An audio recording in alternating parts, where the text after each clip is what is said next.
Let's talk about last night's vice presidential debate. Senator J.D. Vance faced off against Minnesota Governor Tim Walz at CBS's headquarters in Manhattan. For 90 minutes, the two vice presidential candidates covered a wide range of topics, including abortion, immigration, gun violence, healthcare, and foreign policy. On the issue of abortion, Vance seemed to deviate from the stance held by former President Donald Trump and the rest of the GOP. He told the nation that he wants to implement a reproductive freedom plan that prioritizes families. My party, we've got to do so much better of a job at earning the American people's trust back on this issue where they frankly just don't trust us. The proper way to handle this, as messy as democracy sometimes is to let voters make these decisions, let the individual states make their abortion policy. Walz then brought up the case of Amber Thurman, the 28-year-old woman who died in Georgia due to the state's strict abortion ban.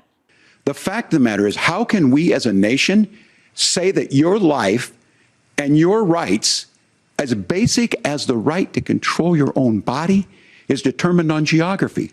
There's a very real chance, had Amber Thurman lived in Minnesota, she would be alive today. Walz gave Vance and the rest of the GOP a simple solution. Let's just mind your own business on this. Things worked best when Roe versus Wade was in place. Later in the debate, the two discussed the controversial issue of gun violence. Vance stated that something needs to be done. However, he fell short of stating that Congress has the power to act and that Republicans need to work with Democrats to pass common sense gun reform. I unfortunately think that we have to increase security in our schools. We have to make the doors lock better. We have to make the doors stronger. We've got to make the windows stronger. And of course, we've got to increase school resource officers, because the idea that we can magically wave a wand and take guns out of the hands of bad guys, it just doesn't fit with recent experience. Take a look at how Walz responded.